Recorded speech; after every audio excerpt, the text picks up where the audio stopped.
¿Qué tal, chicos? Muy buenos días. Vamos a iniciar lo que es el capítulo 13.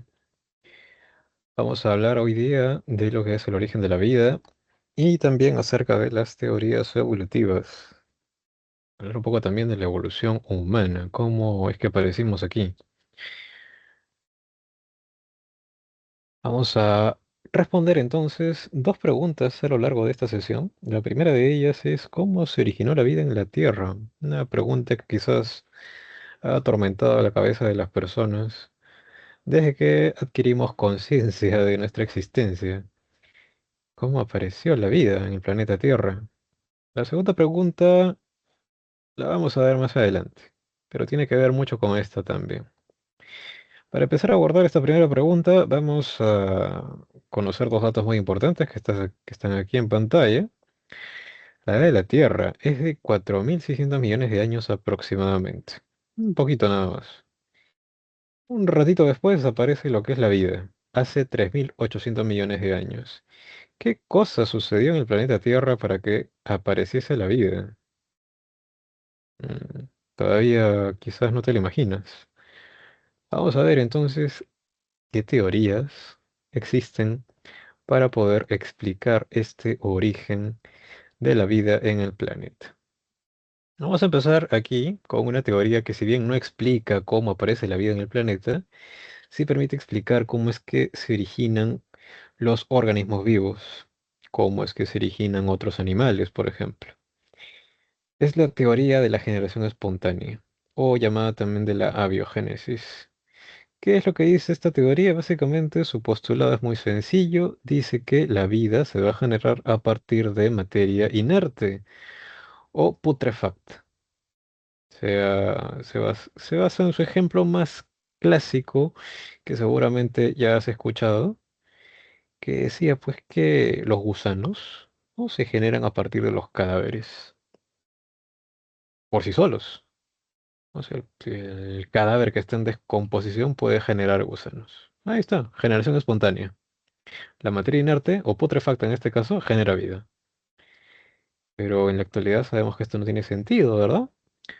Porque no es que el cadáver por sí solo esté generando gusanos, ¿no? Sino que hay mosquitas u otro tipo de insecto que se posaron en el cadáver previamente y dejaron un montón de huevos, ¿no? Y esos huevos salieron las larvas, ¿no? Los gusanos que podemos ver en todo ese proceso de descomposición. Pero no, para los defensores de esta teoría, la materia inerte por sí sola puede generar vida. Un representante de esta teoría en tiempos antiguos fue nuestro amigo Aristóteles, ¿no? Que vivió hacia el siglo IV antes de Cristo.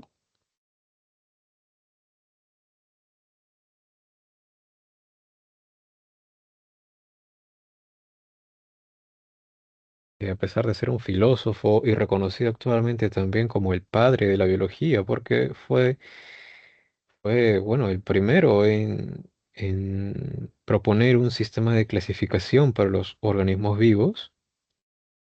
eh, Defendió esta idea equivocada, pero que quizás era un intento de explicar cómo se originan los seres vivos con las herramientas que él tenía en ese entonces, que básicamente eran pues más que nada la observación y el pensamiento crítico.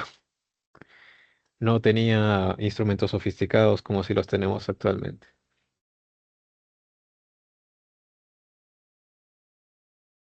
Otros ejemplos de esta teoría para estos tiempos era de que los cocodrilos que vemos en los ríos, por ejemplo, se pueden generar a partir de los troncos que se encuentran descomponiéndose sobre la superficie del agua. Que las aves, palomas, los loros, por ejemplo, se generaban a partir de frutos que caían de árboles que se encontraban en los límites del planeta, en los límites de la Tierra. Habían árboles para cada tipo de ave.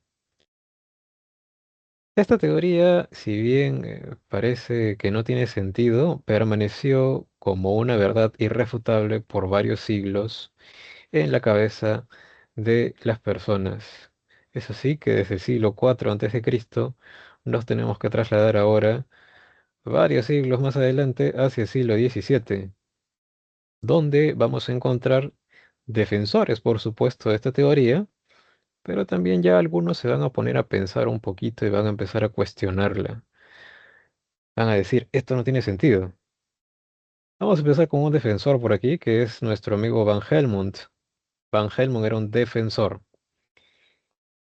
Y hacia el año de 1667 él postula sus famosas recetas para crear animales, entre ellas su receta para crear ratones. Él decía que si en una canasta colocamos un montón de granos de trigo y una camisa que esté repleta del sudor de una persona y lo dejamos ahí por cerca, bueno, por 21 días exactamente, y retornamos a abrir la canasta, y lo que vamos a encontrar son ratones adultos.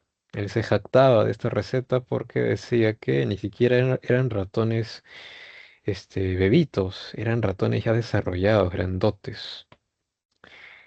Obviamente, pues analizándolo en nuestros tiempos, sabemos que Van Helmont no es que estaba creando ratones con ropa sudada y granos de trigo, sino que si encontrábamos ratones allí después de 21 días era porque eran ratones que venían de otro lado, ¿no? Y tenían hambre, querían comerse los granos de trigo. Por eso aparecían ratones allí. Pero para Van Helmont era una evidencia de que a partir de esta materia inerte se podía generar vida. ¿M? Este es un defensor, pero también hay un opositor que quizás inicialmente era un defensor de la teoría, creía en ella. Hay que, hay que señalar aquí que para estos tiempos también hubieron muchos investigadores muy importantes para nosotros, como lo fueron, por ejemplo, Descartes o Isaac Newton, por ejemplo, también, que si bien no defendieron esta teoría, sí creyeron en esta teoría porque, pues, para los tiempos en los que ellos vivieron, era una verdad irrefutable todavía. Sin embargo, aquí, en el siglo XVII, vamos a encontrar a alguien que, como te digo, si inicialmente creía en esta teoría, en un momento de su vida se pone a cuestionarla. Nuestro amigo Francesco Redi dice que él estaba leyendo un capítulo de la Ilíada, ya posterior a la muerte de Patroclo, y su cadáver está siendo velado por Tetis y Aquiles. Y Tetis le dice a Aquiles, perdón, Tetis le dice a Aquiles, Aquiles, no te preocupes que yo no voy a permitir que las moscas se posen en el cadáver de Patroclo y lo corrompan. Francesco Rey dice que lee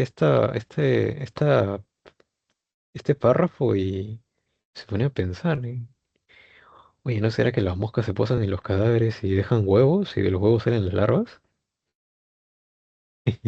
O sea, es una verdad irrefutable actualmente, ¿no? Pero para Francesco Rey era como hacer un descubrimiento así tremendo. Dijo, "Ah, entonces voy a hacer un experimento para demostrar mi, para comprobar mi hipótesis, ¿no?". Entonces, inicialmente él utiliza dos frascos en los que coloca carne, como se puede observar en la imagen. Estos dos frascos. Se dice que lo que colocó fue un trozo de ternera, una víbora muerta y un pescado muerto.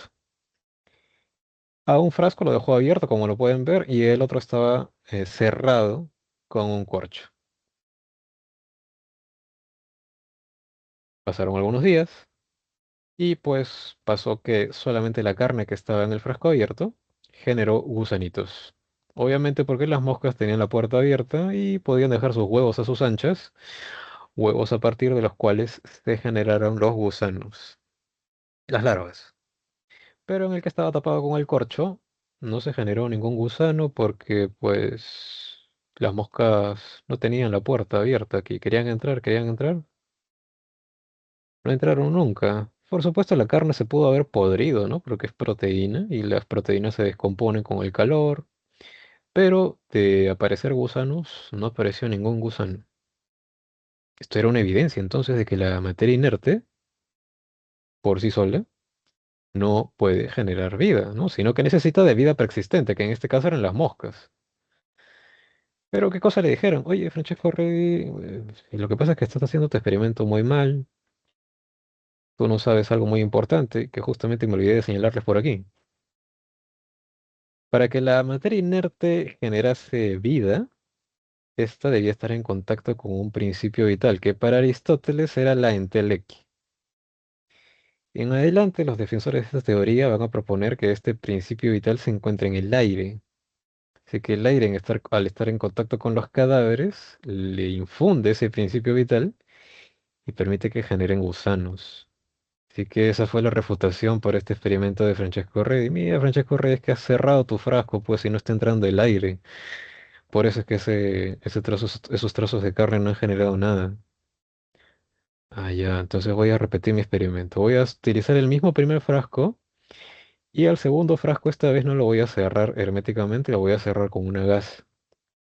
La gasa tiene poros que van a dejar entrar el aire, pero no van a dejar entrar a las moscas. No, nuevamente, quieren entrar, no entran, se quedan afuera, la carne se pudrió, pero no generó ningún gusano, a diferencia de la primera que sí generó un montón de gusanos. Evidencia irrefutable, entonces, nuevamente, de que la materia inerte por sí sola no genera vida. Pero, mira, pues, siglo XVII. ¿Cuántos siglos ha estado presente en la cabeza de las personas esta teoría? Un montón de siglos. Un primer opositor no va a ser suficiente para poder desterrar a esta teoría, sobre todo con un experimento tan simple. No, así que nos tenemos que trasladar al siguiente siglo, el siglo XVIII. Que destacar que justamente gracias a este experimento, en el que Francesco Redi demuestra cómo se generan los gusanos, por ello actualmente es considerado el padre de la helmintología. La helmintología es la rama de la zoología que estudia a los gusanos. En el siglo XVIII entonces aparecen dos personajes. Uno es un defensor y el otro es un opositor. El defensor es John Needham y el opositor a la teoría de la generación espontánea es Lázaro Spallanzani. Ambos realizaron experimentos similares, pero podríamos decir que Lázaro Spallanzani hizo el experimento bien y John Needham lo hizo mal. ¿Qué hizo John Needham? John Needham utilizó estos frascos de vidrio o matraces, como lo vemos acá, que contenían un medio de cultivo líquido. Recuerda que un medio de cultivo es una sustancia que tiene nutrientes para cultivar microorganismos. Pueden tener carbohidratos, pueden tener aminoácidos, ácidos grasos, moléculas que van a ser utilizadas por las bacterias para poder sostenerse y reproducirse, por supuesto.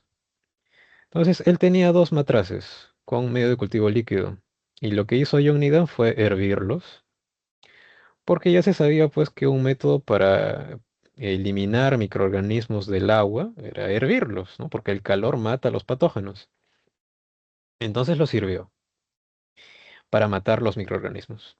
Los dejó enfriar y solamente al primero de ellos lo dejó abierto, ¿no? La boca abierta, y al segundo de ellos le puso un corcho. ¿Qué pasó? Que el primer matraz que estaba abierto obviamente se enturbió, se puso turbio. Símbolo inequívoco de que había microorganismos creciendo allí. Y el segundo matraz, ¿qué cosa crees? Que también se puso turbio. Sí, también se puso turbio, a pesar de que estaba cerrado, con un corcho.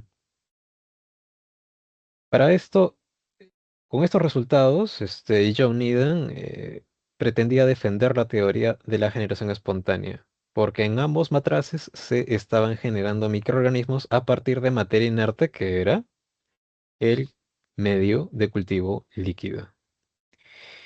Y sobre todo en este segundo matraz, que a pesar de estar cerrado, ¿no? Había generado microorganismos.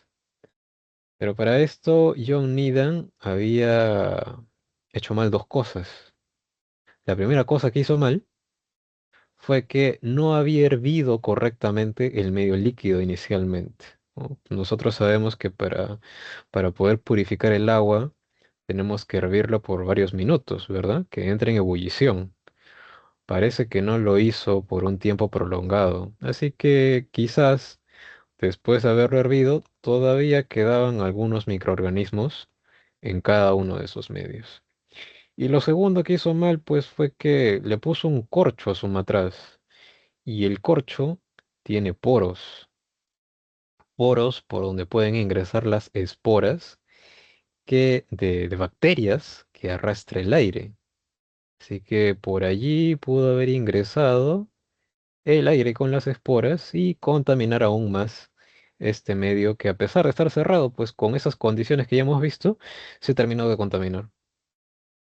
Ahora, por supuesto, esto parece que John Needham lo hizo adrede, porque como él era un defensor de la teoría de la generación espontánea, él quería pues que su materia inerte esté en contacto con el aire, porque el aire tiene el principio vital para ellos, y eso es un requisito para que se genere vida.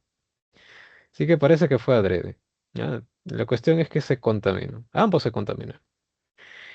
Quien sí hizo el experimento muy bien fue nuestro amigo Lázaro Spallanzani, que en primer lugar los dos matraces los sirvió por un tiempo prolongado, los sirvió por varios minutos hasta la ebullición, matando todos los microorganismos que habían allí. Al primer matraz hizo lo mismo que John Needham, lo dejó abierto, lo dejó abierto, y obviamente pues el aire que venía arrastrando esporas contaminó el medio y se contaminó. Al segundo matraz, esta vez no lo cerró con un corcho, sino que lo cerró con fuego. Tú sabes que el vidrio se puede moldear con fuego, así que puso la llama de un mechero y moldeó todo esto cerrándolo herméticamente. No entraba nada. ¿Qué pasó? Que su segundo matraz no se contaminó. Permaneció limpio totalmente. Porque ya habían muerto los microorganismos por la ebullición prolongada y también porque la puerta en este caso estaba bloqueada. No se contaminó. Prueba irrefutable nuevamente de que la materia inerte por sí sola no genera vida. Pero nuevamente le sacaron el argumento, pues, sí que lo ha cerrado herméticamente, pues, o sea, no, no está entrando el aire, por eso no, no está entrando el principio vital. No, no pasa nada. Está mal tu experimento. No, no le hicieron caso. Pero por supuesto sí hubieron personas que sí lo tomaron en cuenta. Pero todavía tuvo que pasar otro siglo más. Mira, estamos en el siglo XVIII, vamos ahora al siglo XIX. En el siglo XIX, la comunidad científica de ese entonces está dividida en dos facciones. Habían los defensores de la teoría y habían los opositores de la teoría. Ambos se jalaban de los pelos, discutían enormemente, largamente en sus salas dedicadas a esto y nadie daba su brazo a torcer. Nadie sabía todavía si refutar o no refutar a esta teoría. Así que la Academia de Ciencias de París en ese entonces lanzó un concurso y dice, oye, le vamos a dar un premio a quien demuestre si la teoría de la generación espontánea es verdad o no. Luis Pasteur, padre de la microbiología, participa de este concurso y termina de refutar totalmente a esta teoría. Él derrota a la teoría de la generación espontánea. ¿Qué cosa hizo para derrotarla? Él utilizó estos famosos matraces que se llaman de cuello de cisne, ¿no? Por el cuello característico que tienen, pero que inicialmente no tienen el cuello así. Su cuello es vertical. Teniendo el cuello vertical, Luis Pasteur vertía medio de cultivo líquido en ellos y a continuación le aplicaba fuego al cuello para moldearlo nuevamente, ¿no? Estiraba el cuello con una pinza y se formaba este cuello de cisne. A continuación hacía lo mismo que hizo Lázaro Spallanzani. Lo hirvió por un tiempo prolongado para matar cualquier microorganismo preexistente en ese medio líquido. ¿Y qué pasó? Se dice que Luis Pasteur utilizó tres matraces. Al primero de ellos, después de hervirlo, sin moverlo mucho, lo dejó en un rincón de su laboratorio. Pasó un día, pasó 2 días, pasó 3 días, pasó una semana y el medio se mantuvo limpio. No se contaminó, no hubo ningún signo de turbidez. A un segundo matraz, que también lo había hervido, aquí está.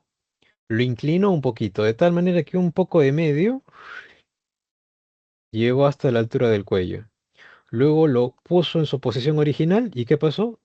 Pasaron más que algunos días y se puso recontra turbio. Y al tercer matraz, ¿no? Después de hervirlo, simplemente le rompió el cuello. Tampoco no pasaron más que algunos días y también se puso recontra turbio. ¿Qué cosa estaba pasando? ¿Por qué el primer matraz se contaminó y los otros dos sí se contaminaron? Pues sucede que este cuello tiene una gracia y es que funciona como una puerta de entrada, pero también funciona como un obstáculo. Funciona como una puerta de entrada porque permite el ingreso de aire.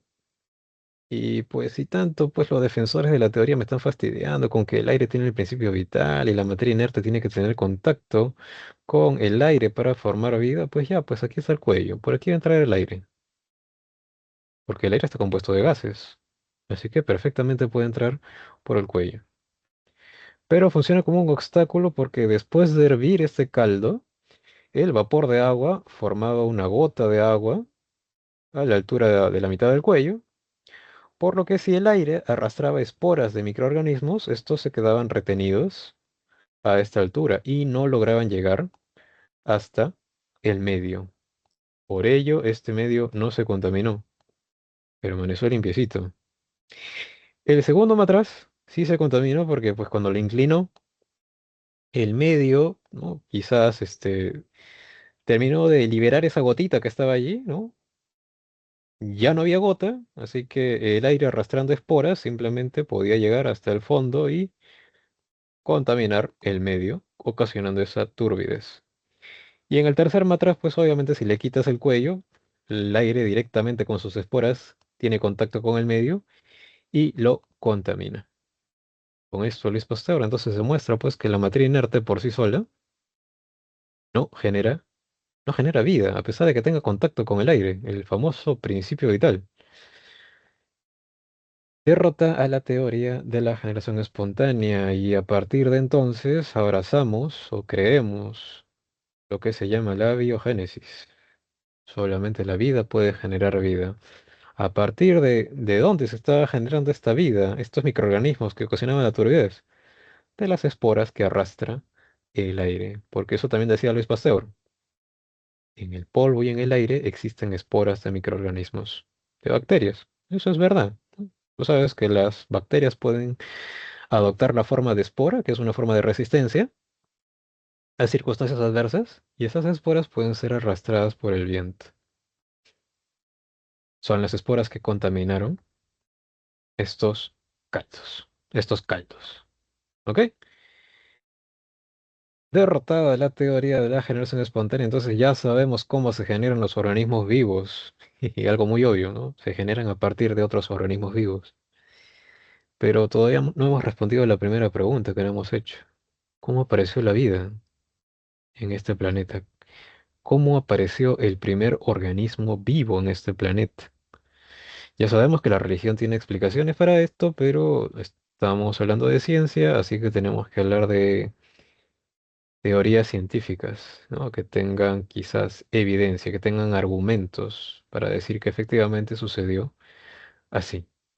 Así que vamos a empezar aquí con una teoría que quizás te puede sonar un poco jalada de los pelos, pero todavía no está refutada del todo. Es la teoría cosmogónica o de la panspermia. Esta teoría fue propuesta por nuestro amigo Svante Arrhenius en el siglo XX y propone que la vida es eterna en el universo y se va a transmitir de planeta en planeta mediante esporas a través de vehículos. ¿Quiénes son esos vehículos? Los cuerpos celestes como lo son los asteroides, los meteoritos, que se estrellan en los planetas. Y ellos van arrastrando esporas y al impactar en la superficie de un planeta, liberan la espora que hay, que portan en su superficie. O sea que la vida en el planeta Tierra se generó a partir de una espora que fue transportada por un meteorito que impactó en la superficie del planeta hace ya mucho, mucho tiempo atrás. Esta teoría diría pues que la vida en el planeta Tierra tiene origen extraterrestre. Y a pesar de que suene muy jalada de los pelos, tiene argumentos en contra por ello, pero también tiene argumentos a favor. Vamos a revisar primero los argumentos en contra. Los argumentos en contra. El primero de ellos es bastante obvio. El espacio no permite la supervivencia de la vida. Es verdad, ¿no? Si a ti te soltamos desde una nave espacial en el espacio, te mueres, ¿verdad? Por supuesto, sin ningún tipo de protección. Porque no hay aire y también no hay una atmósfera que te proteja de la radiación del sol, por ejemplo. Vas a morir terriblemente. Así que el espacio no permite la supervivencia de la vida. Así que la espora no podría haber sobrevivido a ese viaje espacial. Se habría muerto por ahí. Segundo argumento en contra. El ingreso de un cuerpo a la Tierra produce fricción por la atmósfera. Seguramente, no sé si habrán tenido la oportunidad de observar una estrella fugaz y pedir un deseo, pero ese fulgor que se observa en las estrellas fugaces es porque probablemente hay un meteorito muy pequeño, ¿no? Que está atravesando la atmósfera. Como la atmósfera está repleta de gases, la fricción que se produce ante el ingreso de este meteorito hace que éste alcance altas temperaturas. Y eso se evidencia en el fulgor que manifiesta. Esas altas temperaturas podrían haber matado a la espora, ¿no? Ya está bien, pudo haber sobrevivido al vacío del espacio, pero al atravesar la atmósfera habría muerto calcinada. Segundo argumento en contra. El tercer argumento en contra, que quizás va a ser el definitivo para todavía no abrazar esta teoría, es que solamente traslada el origen de la vida a otro planeta. Ya está bien, estás explicando cómo se generó la vida aquí en la Tierra, pero si esa espora vino de otro planeta, ¿cómo se generó la vida en ese otro planeta? Y lo peor de todo, ¿no? ¿Cuál será ese planeta? ¿Dónde estará? No tienes manera de explicarlo, ¿no? Porque no sabes ni dónde está el planeta, ni qué condiciones hubieron en ese planeta, ¿no? Va a ser quizás uno de los argumentos en contra más fuertes. Pero como te digo, también tiene argumentos a favor. Y el primer argumento a favor se opone al primer argumento en contra. Aquí en el mismo planeta Tierra se han descubierto organismos que sí pueden sobrevivir a las condiciones del vacío del espacio. Por ejemplo, creo que ya les hablé del famoso tardígrado, que justamente está ahí en la imagen. No se ve muy bien la foto, pero es un animal microscópico que vulgarmente se le conoce como oso de agua. Este animal mide menos de 1 milímetro y es acuático. Solamente que cuando hay sequía, le gusta vivir en las gotitas, en las gotitas de lluvia que se acumulan encima del musgo. Pero cuando hay sequía, ¿no? Y se seca toda esa agua, este animal entra en un estado de resistencia que se llama criptobiosis y se convierte en una pasa. Pierde la mayor parte del agua que hay en su cuerpo. O sea, de esa forma amistosa que tú lo ves así. Justamente por eso le llaman osito de agua, porque parece esos ositos de goma que nos comemos como golosinas. Tiene 4 pares de patas. Pero al adoptar la forma de criptobiosis se convierte en una especie de pasa seca. Y en esa forma de pasa seca puede resistir la deshidratación. Puede pasar en ese estado décadas, seco. Y luego si le agregas un poco de agua, vuelve a su estado normal. Se ha comprobado que en ese estado de criptobiosis no solamente puede resistir deshidratación, puede resistir altas temperaturas, puede resistir temperaturas muy frías, puede resistir radiación y puede resistir también el vacío del espacio, porque se ha llevado tardígrados en criptobiosis al espacio, se los ha expuesto al vacío del espacio y luego los han regresado al planeta Tierra, se les ha agregado agua y han vuelto a su etapa normal y han conservado inclusive sus características reproductivas. Es como si hubieran ido a pasear al espacio y han regresado nada más.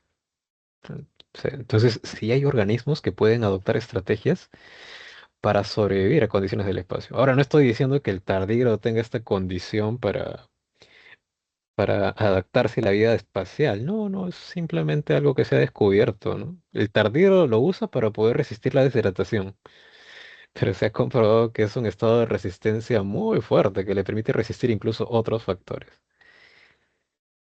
Es un pequeño semidios. Ahora, también hay procariotas, porque el tardígrado es un eucariota. Hay procariotas, las bacterias, ¿no? Que forman esporas, ya lo sabemos. En forma de esporas también pueden tolerar, muchas de ellas pueden tolerar el vacío del espacio. Se ha propuesto que inclusive podrían tolerar un viaje desde la Tierra a Marte sin necesidad de ninguna protección, en forma de espora. Así que este va a ser un argumento a favor. Segundo argumento a favor. Se opone el segundo argumento en contra. La atmósfera primitiva en formación es menos densa que la actual. Cuando la Tierra era una bebé todavía, no tenía muchos millones de años, su atmósfera era más delgada, menos densa, tenía una menor concentración de gases. Así que la fricción, que sí sucede ahora, no hubiera sucedido en ese entonces. El meteorito fácilmente podría haber atravesado la atmósfera sin alcanzar esos altos grados de temperatura y permitir la supervivencia de la espora. ¿M? Y a partir de ella se habrían generado todas las formas de vida que puedes ver actualmente. ¿M? Segundo argumento a favor. Entonces, todavía esta teoría no está descartada. Está ahí, está ahí, como una posibilidad. Pero quien va a explicar quizás definitivamente el origen de la vida en el planeta Tierra va a ser la teoría quimiosintética. ¿Qué dice la teoría quimiosintética? Habla de un proceso de evolución química. Habla de cómo todo un proceso de evolución química fue anterior al proceso de evolución biológica que se llevó, bueno, y que se sigue llevando hasta ahora. Propone que las moléculas orgánicas que tú conoces, que se encuentran en los organismos vivos, carbohidratos, lípidos, proteínas, ácidos nucleicos, se generaron a partir de moléculas inorgánicas que se encontraban en la Tierra primitiva de ese entonces. Esta teoría fue propuesta inicialmente, vale la redundancia, como un postulado teórico, ¿no? Solamente como un escrito, por el soviético, bueno, el entonces soviético, ¿no? Alexander Oparin y el británico John Haldane. Ambos propusieron estos postulados de manera teórica. No hubo todavía comprobación experimental. Decían que cuando la Tierra era una bebé, ¿no? Todavía era una jovencita, tenía un escenario apocalíptico totalmente diferente al que podemos ver actualmente. Había una atmósfera escasamente desarrollada, así que la radiación ultravioleta del Sol ingresaba totalmente a la superficie, calentando los océanos, convirtiéndolos en caldos hirvientes. Había actividad volcánica intensa, volcanes erupcionando por todos lados. Y habían también tormentas interminables, rayos por todos lados. Los volcanes liberaban gases, gas metano, gases hidrógeno, amonio, y por supuesto al calentarse los océanos se liberaba vapor de agua. Una cosa muy importante que es de verdad crucial para los postulados de Oparin y de Haldane es que la atmósfera de ese entonces, la atmósfera de la Tierra primitiva, era reductora. ¿Qué quiere decir esto? Que hay una baja concentración de oxígeno, porque si hubiera tenido alta, sería oxidante, como lo es ahora, que tiene una mayor proporción de oxígeno. Pero no, aquí no. Tiene sentido porque aquí, mira, aquí todavía no hay ninguna forma de vida. No hay organismos fotosintéticos. Cuando aparece la vida y aparecen los organismos fotosintéticos, ¿no? Recuerda que un producto de la fotosíntesis es el gas oxígeno. ¿No? Cuando recién aparecen estos organismos, empiezan a liberar oxígeno y la atmósfera se empieza a llenar de más oxígeno, ¿no? Como lo podemos notar en la actualidad, que es una atmósfera oxidante.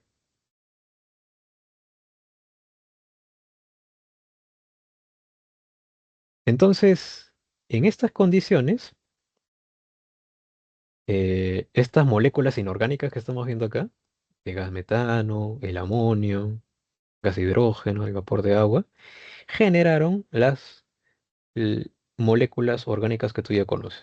Los aminoácidos, los azúcares, los ácidos grasos, los eslabones de las grandes macromoléculas que ya conoces, ¿no? Carbohidratos, proteínas, lípidos, más adelante ácidos nucleicos también. Si los aminoácidos sirvieron para formar proteínas, esas proteínas se empezaron a agrupar en coacervados. Con un agregado así de proteínas se conoce como coacervado. Eso es un coacervado. Todavía no es ninguna forma de vida. Ahora, algo que seguramente te ha pasado cuando has consumido así una sopa bien grasosa, no sé, un caldo de res, por ejemplo, la grasa que se libera empieza a formar burbujas en la superficie del agua. Los lípidos tienen esa tendencia. Así que de esa manera se habrían generado quizás lo que es la membrana que encierra ahora a estos coacervados. Estos coacervados con membrana, ¿no? Porque recuerda que la membrana está compuesta por lípidos, ¿no? Fosfolípidos.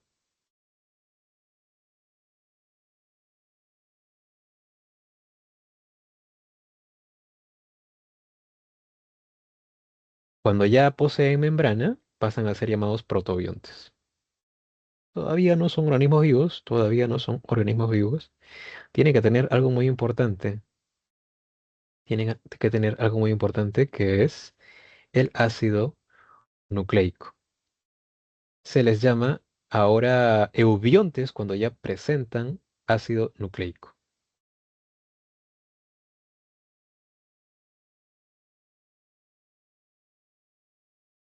Estos sí ya serían los ancestros, los primeros organismos vivos que habitaron este planeta. Ahora, ¿qué tipo de ácido nucleico tenían estos eubiontes? ¿No? Nosotros sabemos que el principal ácido nucleico que hay en nuestras células es el ADN, ¿verdad? Pero estos eubiontes no tenían ADN como ácido nucleico principal, bajo la hipótesis de que lo que primero se forma es lo más sencillo y luego se forma lo más complejo. ¿Qué es más sencillo? El ARN, ¿verdad? Porque solamente tiene una cadena. El ADN tiene dos y una estructura más compleja. Entonces, los eubiontes ya tenían ácido nucleico. Tenían ARN inicialmente.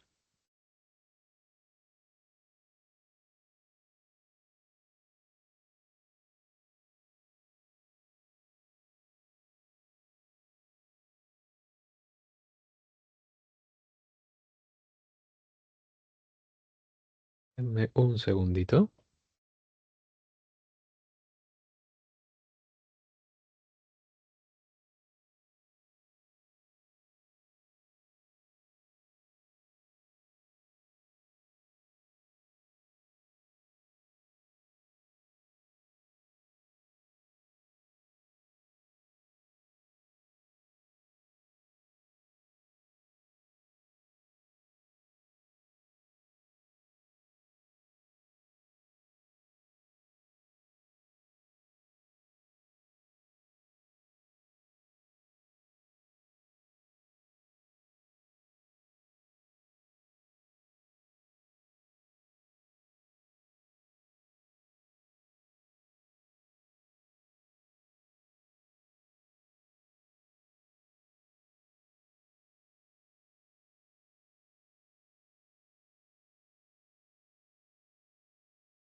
Ya, disculpen la interrupción.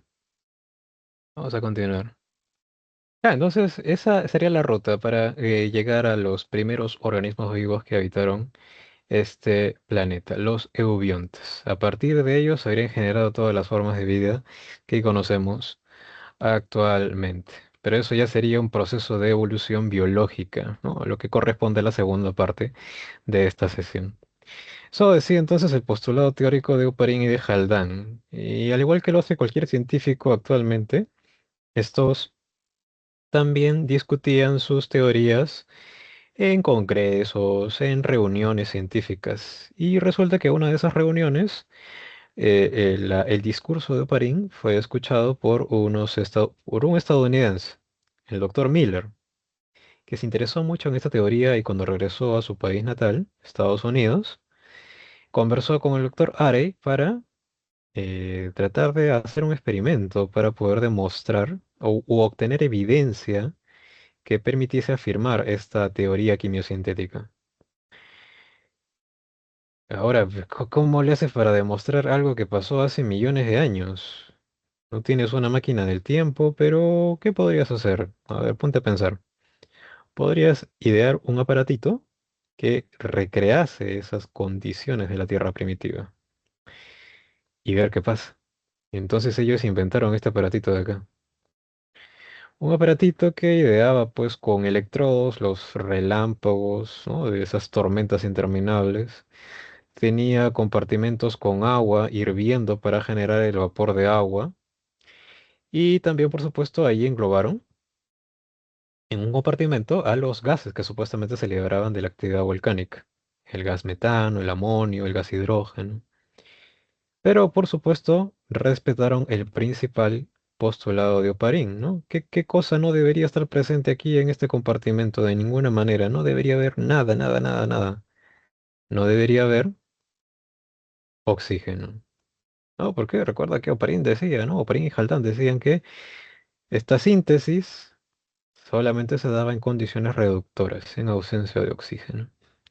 Bueno, incubaron todos estos gases, estas moléculas inorgánicas, y después de algunos días pasaron nuevamente a colectar la muestra, qué cosas había formado de esa incubación, y que encontraron aminoácidos, ácidos grasos y también urea. Es decir, habían formado moléculas orgánicas a partir de estas moléculas inorgánicas. O sea, como que esto es una comprobación experimental, ¿no? Que si bien no es del 100%, pues no, porque efectivamente no tenemos manera de decir todo lo que sucedió en esa tierra primitiva, pero ya tomando en cuenta esos factores muy, muy, muy importantes, hemos comprobado que moléculas orgánicas se pueden generar a partir de moléculas inorgánicas y ellas pueden conducir a la generación de los organismos vivos. Podrían haber conducido a la generación de organismos vivos. Es por eso que esta teoría es más aceptada, pues porque va a plantear el origen de la vida aquí mismo, en este planeta, y no en otro, a partir de un proceso de evolución química, seguido de un proceso de evolución biológica, que es de lo que ya hablaremos ahora a continuación. Hasta aquí termina esta primera parte entonces, y la respuesta a la primera pregunta. ¿Cómo se originó la vida? La teoría quimiosintética tiene una respuesta, por un proceso de evolución química. Aunque quién te dice, ¿no? Si Arrhenius eh, tuviese una confirmación en un tiempo más adelante. No lo sabemos, ¿no? Por ahora esta es la teoría que más se defiende. Vamos ahora por aquí a hablar de la segunda pregunta. La segunda pregunta es, ¿cómo se originaron las especies actuales? Si nos ponemos a pensar un poquito en todas las especies de organismos vivos que has visto, comenzando por las más cercanas que puedes tener en tu casa, por ejemplo, de repente un gato, un perro, una paloma, un pollo.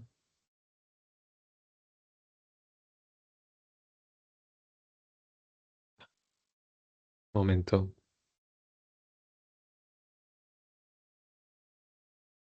Ya. Y pues todas las especies que existen en este planeta, ¿no? Especies de plantas, especies de animales. Ponte a pensar en las especies de animales que no puedes ver a simple vista, como insectos. En organismos unicelulares como son las bacterias, la lista empieza a crecer demasiado. Se calcula que hemos descrito hasta la actualidad cerca de 2 millones de especies. ¿Cuántas nos faltan por describir?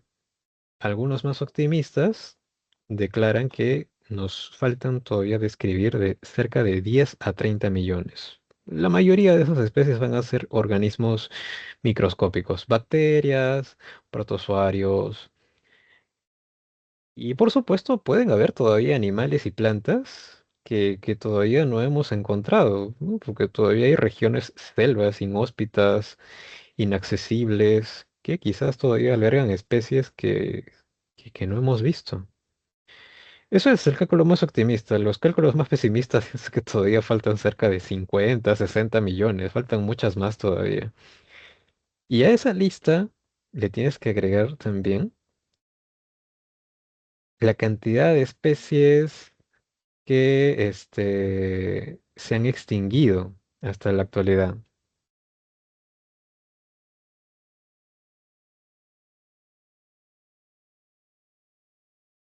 Imagínate, se calcula que por ejemplo, de la totalidad de organismos vivos que ha pisado este planeta, más del 90% se ha extinguido. O sea, menos del 10% continúa vivo en la actualidad. Imagínate cuántos millones de organismos vivos han pisado este planeta. ¿Cómo se han generado tantas especies? ¿Quién tiene la respuesta? La evolución. La evolución tiene la respuesta para esta pregunta y, como tú ya sabes, es un dominio de la biología que se va a encargar del estudio de cómo cambian las poblaciones de especies a través del tiempo, porque actualmente sabemos que las especies no son inmutables. Conforme pasa el tiempo van acumulando cambios a través del tiempo. Y esta evolución va a presentar entonces teorías evolutivas que permiten explicar por qué hay tantas especies, la diversidad biológica. Y también va a explicar algo muy interesante, por qué hay parentesco entre especies, por qué se parecen tanto. ¿Por qué te pareces tú, por ejemplo, a un chimpancé? No, no te ofendas, pero sí tenemos características muy similares, ¿no? Características físicas, como también a nivel genómico. Nuestro ADN se parece mucho al de ellos. Solamente una pequeña diferencia nos separa de ellos.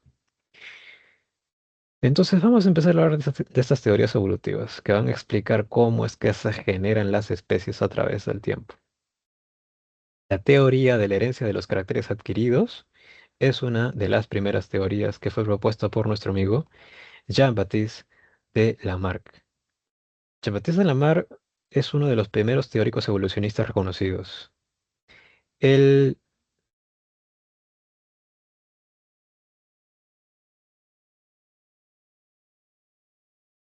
disculpen,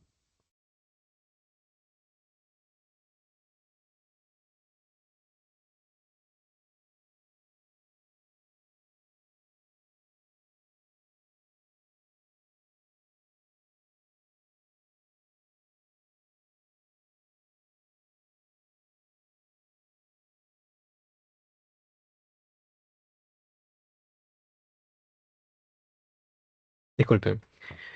Él fue un opositor a la idea de que las especies no cambian a través del tiempo, porque, bueno, la idea predominante aquí alrededor del siglo XVIII, porque Lamarck aparece en el siglo XIX. La idea predominante es que las especies siempre han tenido la forma con la que las conocemos, que la jirafa siempre ha tenido ese cuello largo, los seres humanos siempre hemos tenido esta forma, desde que aparecimos en este planeta. Algo apoyado por la religión, por supuesto, también, ¿no? Pero Lamarck se opone a esa idea, él propone más bien lo que es el transformismo. Él dice, las especies no son inmutables, ellas cambian a través del tiempo. Propone así su teoría de la herencia de de los caracteres adquiridos, que contiene la hipótesis del uso y desuso de las partes. ¿Qué dice la teoría de la herencia? Dice que los cambios que ocurren durante la vida de un individuo se transmiten a sus descendientes. A que si yo adquiero una característica durante mi vida, si tengo hijos, se lo voy a heredar. Esto con su famoso ejemplo de las jirafas, por ejemplo. Él decía que las jirafas que conocemos actualmente con el cuello largo, inicialmente no habían tenido esa longitud del cuello, tenían sino ancestros de cuello más corto. Pero ¿qué pasaba? Que al estirar el cuello para alcanzar las hojas de las ramas altas, ejercitaban ese cuello y al estirarlo ganaban unos centímetros extra de cuello. Esos centímetros extra de cuello eran heredados a la siguiente generación. Si tenían hijas, hijos, descendientes, esas jirafas iban a nacer con el cuello un poquito más largo. Estas jirafas continuaban estirando el cuello para poder alcanzar las hojas de las ramas altas. Ganaban también centímetros extra y de esa manera también se los heredaban a la siguiente generación. Y así sucesivamente, generación tras generación, centímetros tras centímetros, hasta conducir a las jirafas como las conocemos actualmente, con el cuello recontra, recontra largo. Esta teoría en la actualidad está en desuso porque en realidad no se va a cumplir para la mayoría de casos. No significa que porque tú adquieras una característica durante tu vida se lo vas a heredar a tus hijos, ¿no? Por ejemplo, si te pones a hacer ejercicio y tienes así una musculatura digna de un fisicoculturista, tus hijos no van a salir musculosos o algo musculosos, ¿no? Tus hijos también van a tener que hacer ejercicio, comer proteína para poder ser musculosos, ¿no? Para la mayoría de casos esto no se va a cumplir. Hay excepciones en las que sí se cumple. Y es por eso que todavía hay una corriente que se llama el neolamarquismo, que sí defiende esta herencia de caracteres adquiridos. Pero para la mayoría de casos no se va a cumplir. Em, Algo que se puede ver aquí es lo que se llama la hipótesis del uso y desuso de las partes. Justamente que dice esta hipótesis que si usas más un órgano, este se desarrolla. Y si no lo usas, este se atrofia. Es lo que están haciendo las jirafas. Están usando constantemente su cuello y por eso este se está desarrollando, se está estirando. Y más bien, lo contrario podría verse, por ejemplo, en el kiwi, que es un ave corredora. No vuela, tiene las alas atrofiadas. Probablemente se adaptó tanto a la vida corredora que sus alas empezaron a atrofiarse. Lo mismo que sucede con el topo, por ejemplo, que es un animal ciego. Em, es un animal que vive en túneles subterráneos. Y como por debajo de la tierra no hay luz, hay... no tiene necesidad de usar sus ojos tanto, ¿no? Sus ojos se han atrofiado con el tiempo, así que por eso son ciegos. Y ahora ellos más bien dependen de lo que es el olfato, ¿no? Entonces, si no usas un órgano, se atrofia. Si lo usas, más bien se va a desarrollar, como las patas de estos roedores, por ejemplo, o de estos saltamontes, ¿no? Para la mayoría de casos entonces no se va a cumplir, así que por eso esta hipótesis, si bien en un inicio es reconocida porque es un primer intento de explicar cómo se generan nuevas especies a partir de la herencia de caracteres adquiridos, actualmente sabemos que para la mayoría de casos no se cumple. Pero sí hay ciertas excepciones, ¿ah? Pero ya no vamos a hablar de ellos porque nos vamos a ocupar de más tiempo. Lamarck fue muy aplaudido en su época. Sin embargo, los ojos dejan de mirarlo a él cuando a mediados del siglo XIX aparece otro personaje.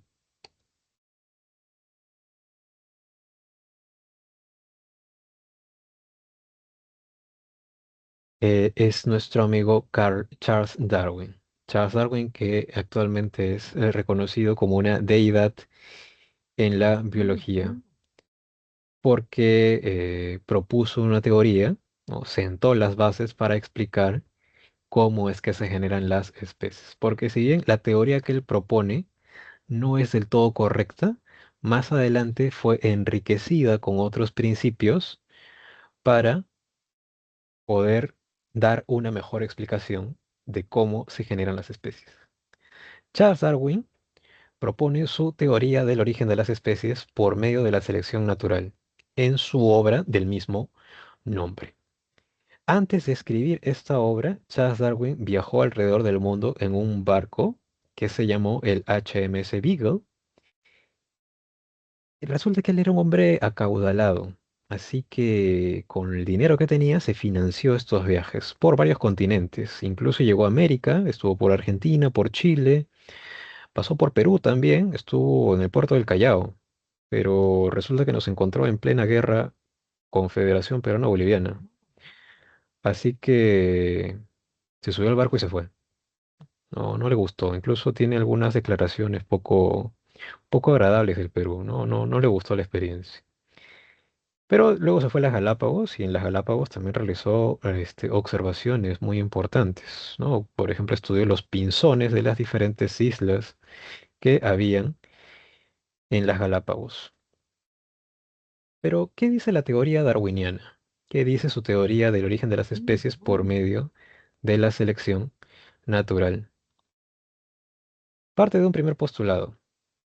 Las poblaciones producen más descendientes de los que el ambiente puede sostener.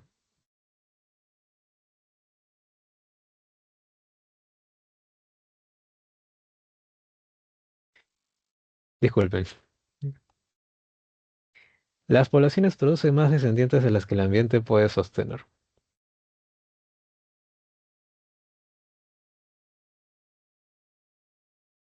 Esto se puede ver en los descendientes que generan diferentes animales. El ratones, por ejemplo, generando camadas de varios ratoncitos. Los insectos dejando cientos de huevos para generar cientos de larvas. Las poblaciones generan muchos descendientes, pero el medio ambiente no va a tener recursos para todos.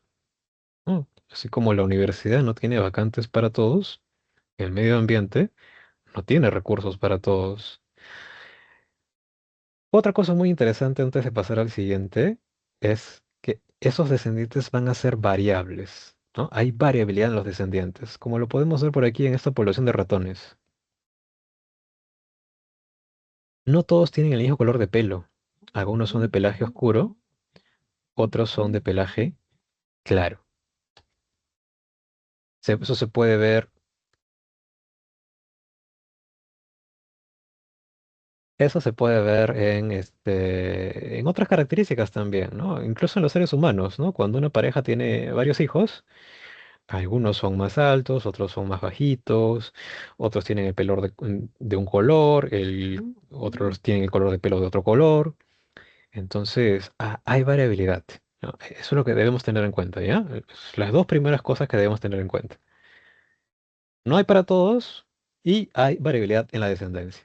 Entonces, como no hay recursos para todos, como no hay vacantes para todos, ¿qué cosa tienen que hacer? Tienen que luchar entre ustedes, ¿verdad? Para poder sobrevivir, para poder alcanzar una vacante, ¿no?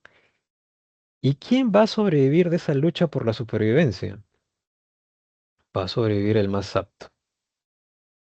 ¿Y quién es el más apto? ¿Va a ser el más inteligente? ¿Va a ser el más fuerte? ¿El más veloz? ¿Siempre? ¿Siempre? ¿Siempre va a ser así? No, no siempre va a ser así. El más apto es aquel que posee variaciones ventajosas. El que posea una característica que le da ventaja sobre otros. Y eso a veces puede ser cuestión de suerte. No necesariamente va a significar algo que realmente te significa una ventaja como ser más veloz o ser más fuerte. No, no, no necesariamente. A veces significa algo tan sencillo como lo es en este caso tener un color de pelo diferente, que es el caso de estos ratones. Ahora, ¿por qué se le llama a esta teoría por medio de la selección natural? Porque la naturaleza va a seleccionar quién es el más apto. Va a presionar a esta población para seleccionar al más apto. ¿Quién va a ser el más apto en este caso? Mira, si te das cuenta, el suelo es oscuro. ¿Quiénes creen que tendrán mayor probabilidad de sobrevivir ante un factor de presión como lo puede ser la presencia de este depredador, el halcón, que se alimenta de ratones? ¿Quiénes sobrevivirán más? ¿Los de pelaje negro o los de pelaje claro? ¿Quiénes creen ustedes que van a sobrevivir de esa lucha? ¿Los de pelaje oscuro o los de pelaje claro?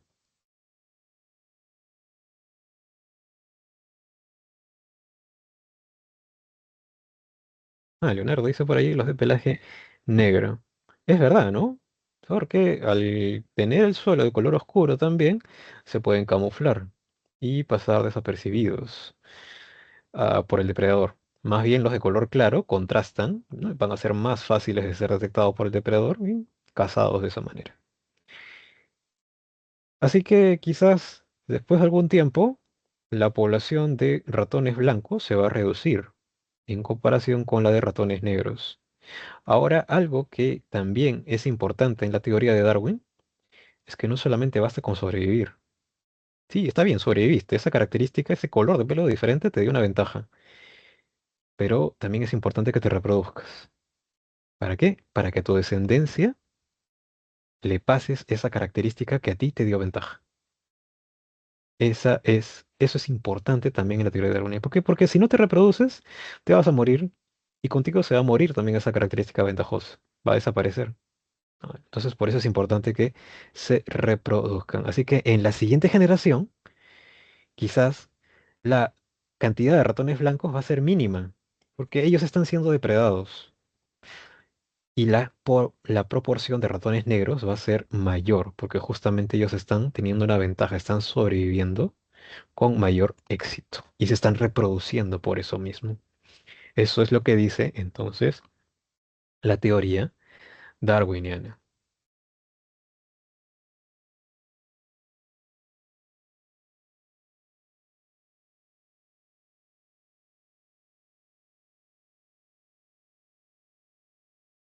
La reproducción entonces asegura la transmisión del carácter ventajoso. Ventajoso. Listo.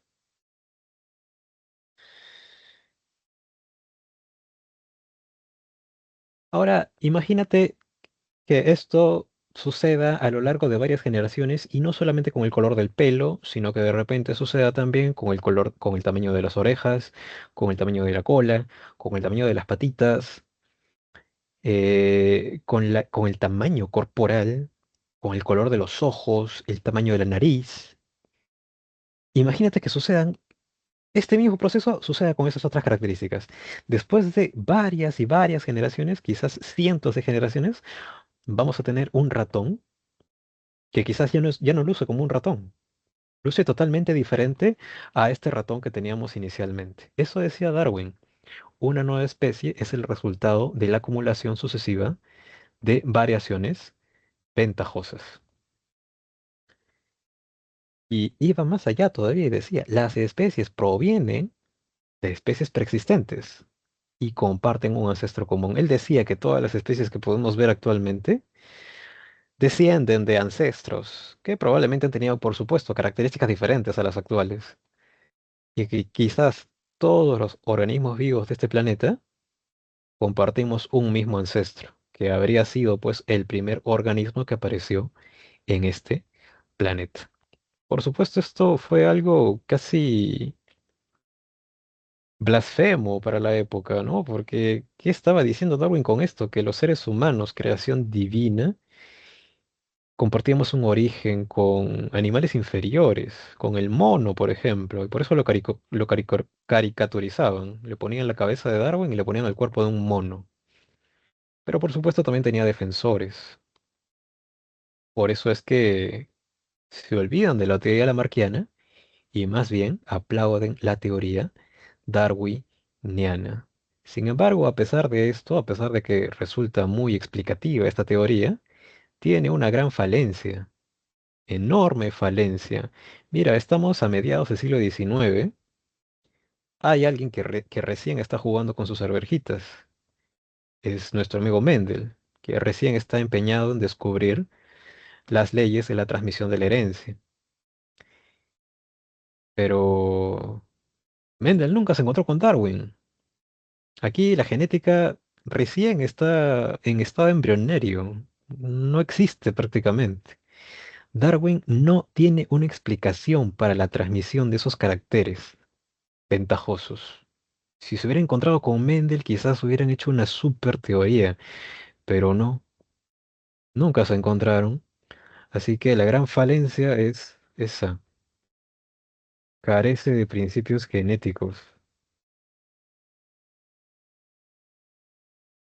no puede explicar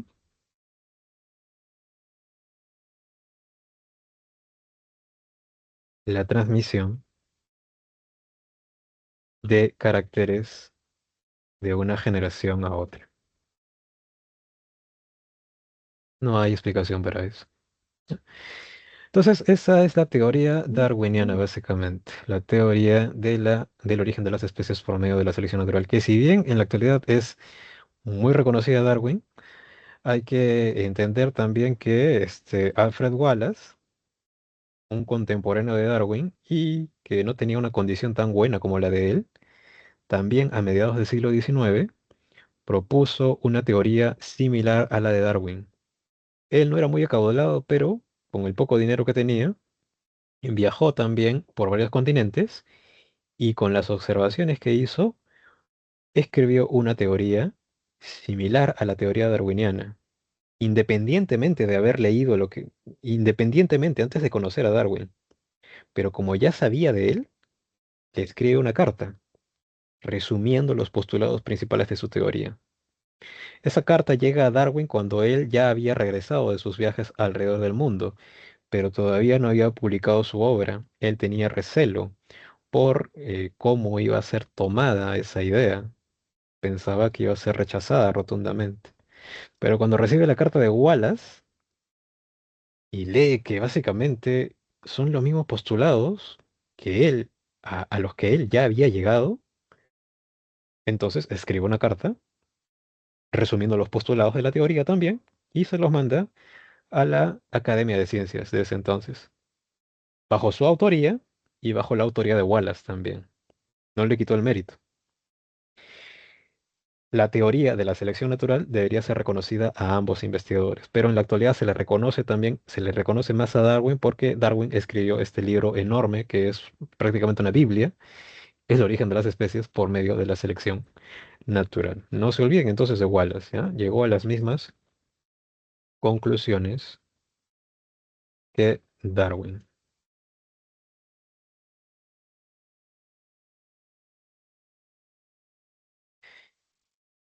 Nada más con Darwin. Pasamos ahora al siglo XX, pasamos a inicios del siglo XX y la genética ahora sí empieza a desbordarse. Hay genetistas por todos lados. Empiezan a investigar sobre la transmisión de caracteres, a redescubrir las leyes mendelianas y, por supuesto, a estudiar lo que son las mutaciones. Ellos ya empezaban a descubrir cómo es que ciertos factores físicos y químicos pueden alterar el ADN de los organismos y conducir a mutaciones que originen una nueva característica o una alteración de una característica original. Entre ellos está nuestro amigo Hugo de Brais, que justamente fue uno de los que redescubrió los trabajos de Mendel. Este señor se divertía eh, causándole mutaciones a una planta llamada Oenedera lamarckiana. Oenedera lamarckiana, gracias a la exposición por radiación a la que la sometía Hugo de Brais, logró generar 15 mutantes. Cada uno de ellos tenía una característica diferente. Con estas observaciones, Hugo de Brais declara que para él el motor de la evolución es la mutación. Mientras Darwin y Lamarck aquí proponían que la evolución podía darse de manera gradual a lo largo de miles y miles y miles de años en un proceso muy lento, para De Brais no era así. Para De Brais en unas pocas generaciones, con la aparición de una mutación, podía aparecer una nueva especie. Mientras que para Darwin, la selección natural, o la naturaleza ejerciendo presión allí para seleccionar al más apto, era muy importante, para De Brais no. Para De Brais, la selección natural no es el motor de la evolución. Sin embargo, consideró la selección natural como un mecanismo para eliminar mutaciones desfavorables. Porque como ya les he dicho anteriormente, las mutaciones generalmente se les conoce porque son desfavorables, ¿no? Pero también hay mutaciones que pueden ser favorables. Por ejemplo, en este caso, una mutación podría haber dado lugar a ese color de pelo diferente, color de pelo negro. Ahí sería favorable, ¿no? Porque les ha permitido camuflarse. Entonces, La selección natural en este caso sería un mecanismo para eliminar mutaciones desfavorables. Imagínate que salga de repente un ratón con una mutación que le haga desarrollar cinco patas. No es que por tener cinco patas va a ser más rápido, ¿no? Esa quinta pata le va a estorbar, va a hacer que el animal sea más lento y quizás más fácilmente detectado por el depredador, eliminándolo de una vez, ¿no? Ahí está la selección. Para De Vries, esa es la manera en la que trabaja la selección natural, eliminando mutaciones desfavorables. Pero las favorables pueden conducir a generar nuevas especies. Eso es lo que dice De Vries. Además dice que es discontinua, porque para él, como te digo, en solamente unas pocas generaciones, rápidamente se genera una nueva especie. A diferencia de estos dos que decían que era un proceso gradual de acumulación sucesiva de caracteres para generar nuevas especies. Acá no, de frente, con una mutación, te saltas un escalón muy rápido. Por eso se dice discontinuo. Sin embargo, no tiene toda la razón. Es verdad que las mutaciones son uno de los factores que impulsan la evolución. No lo explican todo. Hay otros factores. No podemos descartar la teoría darwiniana. Y es por eso que más adelante nace lo que es el neodarwinismo. El neodarwinismo, por algo se llama así, engloba a la teoría darwiniana junto a los principios de genética que ya se venían descubriendo aquí en el siglo XX. ¿Qué principios? Mutación. Todo lo que había descubierto de Bryce se usa para enriquecer la teoría darwiniana. Y otros principios también, por supuesto. La recombinación que sucede en la meiosis también se agregó como un principio también para enriquecer la teoría darwiniana. Entonces, la principal falencia que tenía Darwin, carecer de principios genéticos, aquí se recupera, porque ya se tienen las herramientas para poder incorporarle. Un representante del neodarwinismo, nuestro amigo Teodosius Dobzhansky, con su obra La genética y el origen de las especies. Este investigador, que tiene una frase muy conocida, muy importante, que dice, nada tiene sentido en biología si no es a la luz de la evolución. O sea, no podemos pensar en biología si no lo vemos desde una perspectiva evolutiva, en la que todo está cambiando constantemente. Es importantísimo. Este, este investigador también trabajó con la mosca que conociste la semana pasada, Drosophila, Drosophila melanogaster. También se divertía, en este caso, causándole mutaciones a esta mosca y estudiando cómo pasaban caracteres de una generación a otra. Dice, para terminar con esta última teoría evolutiva, la evolución es el cambio en la estructura de genes en una población. ¿Cómo es esto? Aquí tú ya no vas a ver a esta población como ratones de pelo negro y pelo blanco. Lo vas a ver como un conjunto de alelos. Si aquí tenemos 9 ratones y 3 de ellos tienen pelo negro, no, de repente eso está dado por un alelo dominante. De repente son homocigotos dominantes. Y los de pelo blanco tienen pelo claro, mejor, de repente está dado por un alelo recesivo, ¿no? ¿Qué estamos viendo en esta primera generación? Que hay una mayor proporción de alelos recesivos. Pero ¿qué pasa después de que la selección natural empieza a trabajar, haga lo suyo, mueran los ratones blancos? ¿Qué pasa después de algunas generaciones? Se hace predominante los alelos dominantes, ¿no? Hay una mayor proporción de alelos dominantes frente a la de alelos recesivos. De esa manera lo están viendo los neodarwinistas, cómo están cambiando las proporciones de alelos en una misma población a través del tiempo. Bien, nada más. Ahora, ¿qué evidencias tenemos para decir que la evolución es real, que está sucediendo? Porque es verdad que la evolución está sucediendo, pero sí, es un proceso lento.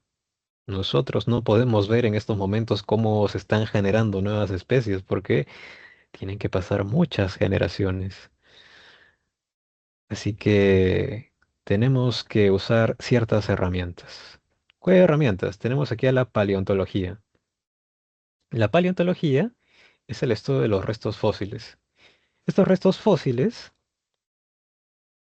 consisten pues en vestigios que han dejado organismos que actualmente ya están extintos, pero que se le reconoce, por ejemplo, a los huesos, ser un resto fósil muy famoso, pero básicamente pues es lo que ha dejado un animal vertebrado, ¿no? Recuerda que desde que apareció la vida en el planeta, una mínima proporción de ellos, de estos organismos, han sido vertebrados. La mayoría han sido invertebrados, unicelulares, que a veces ni siquiera han dejado vestigios. Pero si no han dejado huesos, pueden haber dejado de repente piel, o si de repente encontramos las heces, estas heces también pueden ser consideradas fósiles. ¿Por qué?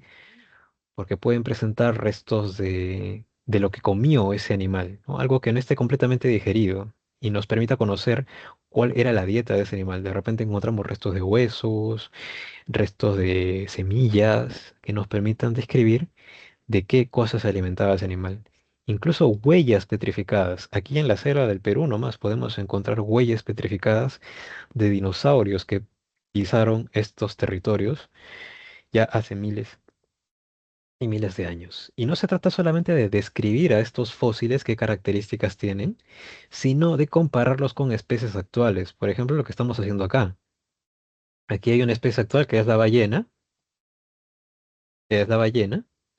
y podemos compararla con fósiles de posibles ancestros que tuvo este animal actual, ¿no? Que inicialmente se postula que era terrestre, pero que poco a poco se fue adaptando a la vida acuática,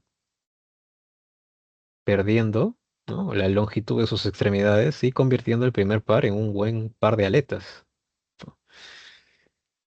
De esa manera, también se hace paleontología, comparando esas características de organismos extintos con la de organismos que sí están vivos actualmente. Luego está la embriología comparada, que va a estudiar el desarrollo embrionario. Si hay un grupo de especies que estén muy relacionadas evolutivamente, estas van a tener características semejantes en su desarrollo embrionario más temprano. Y tenemos, por ejemplo, embriones ya muy avanzados de un ser humano, de una ovejita, de un pollito, de una tortuga, de una salamandra, de un pez. Son diferentes entre sí, ya se pueden observar las diferencias radicales entre ellos. Pero si nos vamos al estadio más temprano, mira, todos casi son igualitos. De hecho, se parecen demasiado. No podrías distinguir cuál es un ser humano, cuál es una oveja, si te los revuelven, ¿no? Pero ¿qué características que podemos observar aquí también? Sí, son iguales porque comparten características. Pueden presentar notocorda, todos tienen notocorda, tienen hendiduras faríngeas, tienen colita. ¿Por qué comparten esas características semejantes en el estadio más temprano de su desarrollo embrionario? Porque probablemente todos ellos descienden de un mismo ancestro. Y en este caso tiene sentido porque todos estos animales son vertebrados, ¿no? Todos ellos son vertebrados, cordados, que ya conoceremos de acá a un par de semanitas, vamos a hablar del reino animalía y vamos a entender mejor eso, ¿no? Por eso es que tienen esas características semejantes, porque están muy relacionados evolutivamente, estrechamente relacionados. Si es que comparásemos más bien el embrión de una mosca con el embrión de un pollo, ahí sí la diferencia evolutiva es más grande. Ya no vamos a encontrar esas semejanzas que estamos viendo acá. Pero si son muy cercanos evolutivamente, si comparten un ancestro, allí sí vamos a ver estas semejanzas, ¿no? Embriología comparada. En la anatomía comparada lo que estudiamos son las semejanzas y diferencias en la anatomía de los organismos. Por ejemplo, aquí vamos a tener tres tipos de órganos: los órganos análogos, los homólogos y algo que no está acá, los órganos rudimentarios o vestigiales.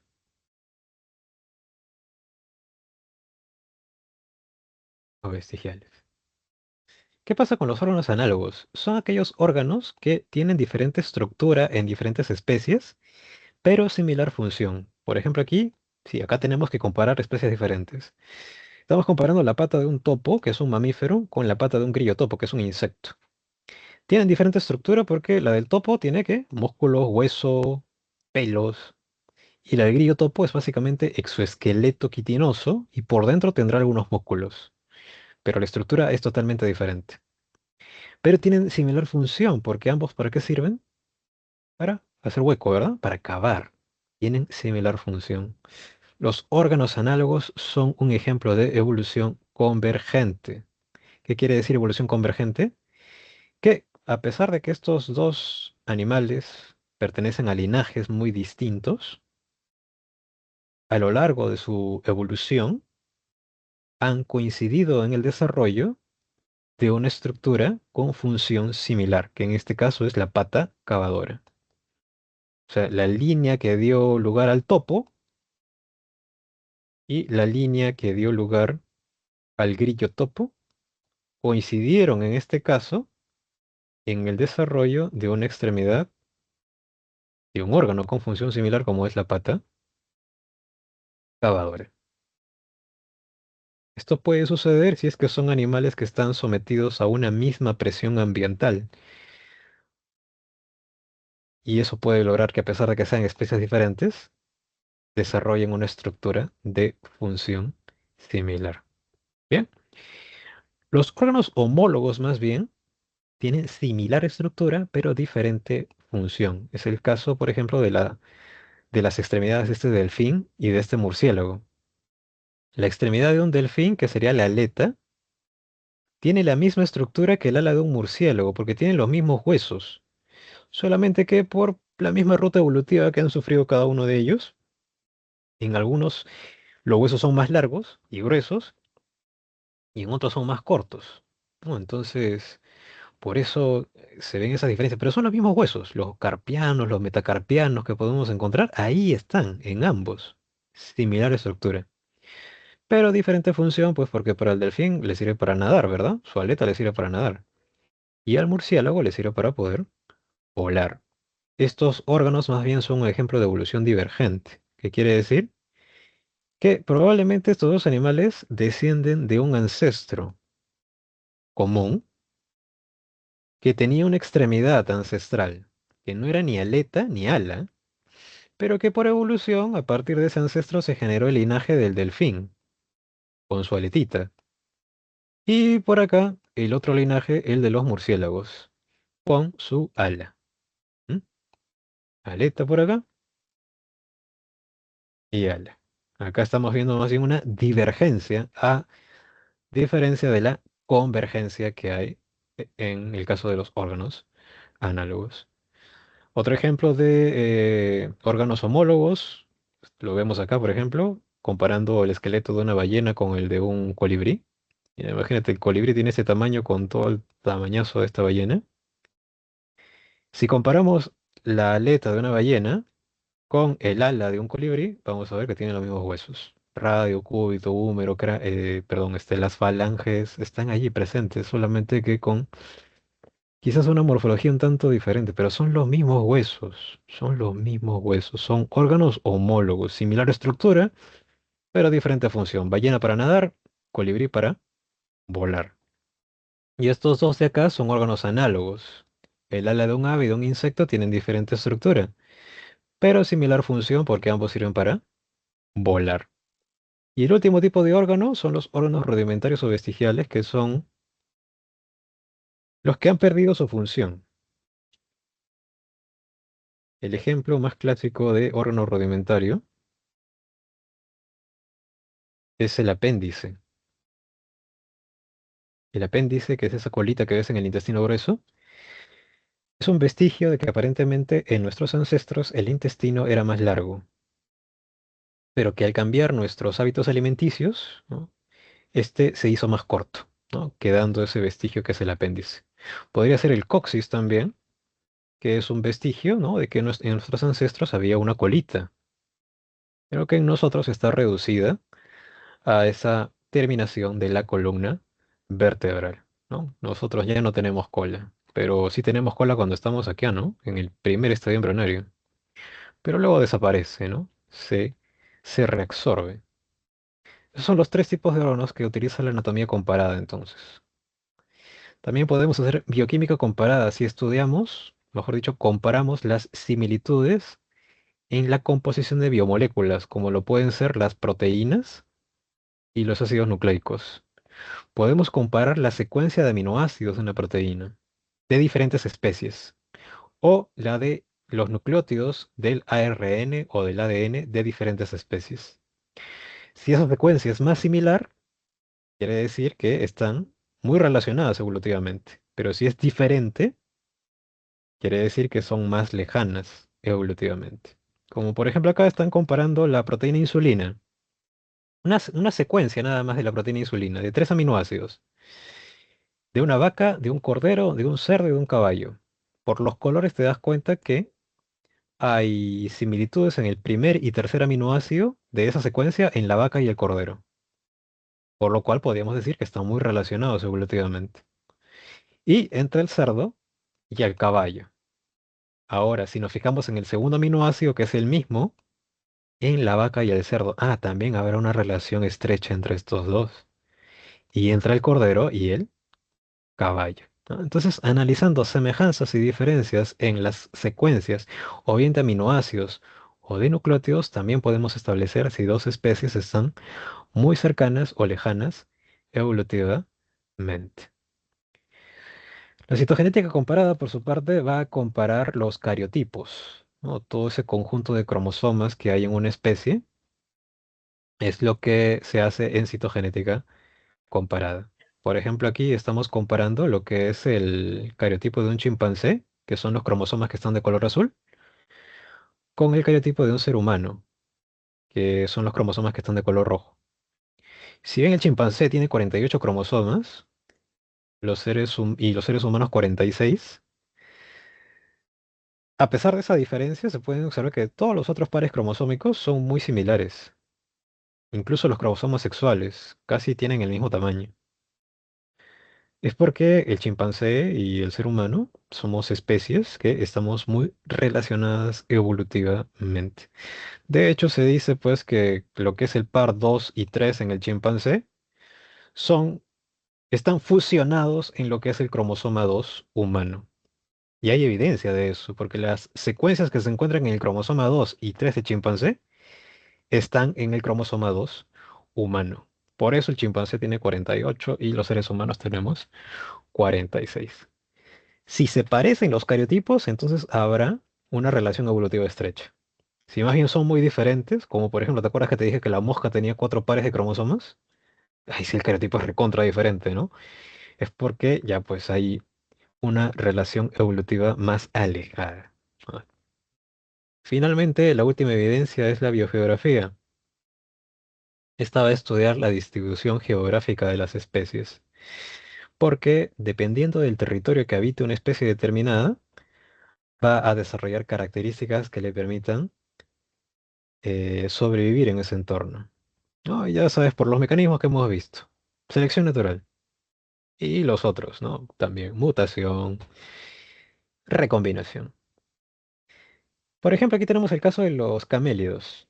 Los camélidos se dice que se originaron en Norteamérica, pero que a través del tiempo migraron hacia Sudamérica a través del Istmo de Panamá y a través del Estrecho de Bering llegaron a Asia y África, donde finalmente se asentaron, pues, ¿no? En Sudamérica y en Asia y África. Podemos ver que, por ejemplo, los camélidos sudamericanos, que han desarrollado para poder adaptarse a los Andes, abundante lana, ¿verdad? Para poder tolerar el frío. Es el caso de la llama, la alpaca, el guanaco, la vicuña. Y más bien los camélidos de Asia y África han desarrollado, ¿no? Una piel con escaso pelo, pero también las jivas, ¿no? Que les permiten acumular nutrientes para poder sostenerse en las condiciones adversas del desierto. Otro caso es el de las aves corredoras. Las aves corredoras se dice que podemos conocer aquí, se generaron a partir de un ancestro que vivió en lo que fue Gondwana, ese supercontinente, hace 150 millones de años. Pero Gondwana se separó. ¿no? En lo que es Sudamérica, África, Australia. Así que los descendientes de ese ancestro, de estas aves que vivió en Gondwana, se separaron en cada uno de esos continentes y cada uno empezó también su ruta evolutiva. Aquí en Sudamérica tenemos al ñandú, del género Rea. En África está el avestruz. En Australia el emú, el casuario, que dicen que es un ave peligrosa, ¿no? Seguramente lo has visto por ahí. Y en Nueva Zelanda el kiwi, ¿no? Que es pequeñito, ¿no? Estas aves son todas corredoras y a pesar de que habitan continentes muy diferentes, muy alejados, todas descienden probablemente de un ancestro común que vivió en este supercontinente hace mucho, mucho tiempo, 150 millones de años. Esa es la explicación, entonces, ¿por qué existen estas, estas aves con estas mismas características en estas regiones tan diferentes? Porque descienden de un ancestro común que vivió en ese supercontinente cuando todavía no se había separado. ¿Mm? ¿Qué mecanismos ahora existen para la evolución? La evolución puede ser estudiada a nivel de dos escalas, a nivel microevolutivo y a nivel macroevolutivo. Microevolutivo habla de pequeños cambios que pueden ayudar a generar nuevas especies o quizás no. Para el primer caso, en el que sí generan nuevas especies, está el caso de los pinzones de las Galápagos, que justamente por aquí me olvidé de señalarte. No, sí te hablé de los pinzones, pero no te dije qué hacían ahí. Darwin estudió los pinzones de las Galápagos y vio que había una especie diferente de pinzón en cada una de las islas. Él propuso que probablemente cada uno de esos pinzones se originó a partir de un pinzón ancestral que llegó a esas islas, pero que al separarse sus poblaciones en cada una de esas islas, cada una siguió una ruta evolutiva diferente, conllevando pues estas diferencias pequeñas que se pueden observar, como es la forma del pico o el color del plumaje, así como también los hábitos alimenticios. Son muy semejantes, pero son diferentes especies. Esos pequeños cambios en este caso han conducido a especies diferentes. También hay pequeños cambios que no conducen a nuevas especies. Es el caso de las mutaciones que adquieren las bacterias para resistir antibióticos. Por ejemplo, el Mycobacterium tuberculosis, que causa la tuberculosis, para la redundancia. Puede tener mutaciones que le permitan resistir a los antibióticos que se le administran a los pacientes. Resistencia a rifampicina, a cualquier otro antibiótico de uso común. Es un pequeño cambio, pero que en este caso no conduce a una nueva especie. Es el mismo Mycobacterium tuberculosis, solamente que porta una característica diferente de resistencia a antibiótico. Para microevolución, pueden llegar a originar nuevas especies, como pueden no originarlas, ¿ya?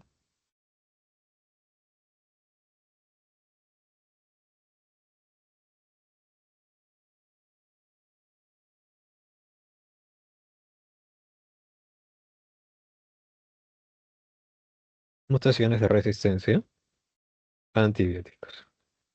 Y ya cuando hablamos de macroevolutivo, ya vamos a hablar pues de los grandes cambios que han acumulado los diferentes linajes de organismos vivos que vemos actualmente, ¿no? En donde podemos ver qué tan diferentes, por ejemplo, un mamífero de un molusco, o un ave de una medusa, un musgo de un alga, por ejemplo, ¿no? ¿Mm? Ahí ya no hay pequeños cambios que los separan, sino que cada uno tiene una gran serie de cambios que han acumulado durante su ruta evolutiva. Y las relaciones que ustedes están viendo ahí a través de esas ramas, pues se han conseguido pues a través de los estudios, ¿no? Utilizando todas estas herramientas que ya hemos visto y que son evidencia de la evolución. Estudiando la morfología, estudiando, haciendo estudios moleculares del ADN, del ARN, podemos establecer esas relaciones que ustedes están viendo allí. La especiación, por su parte, valga la redundancia, que su nombre ya da a entender qué cosa significa,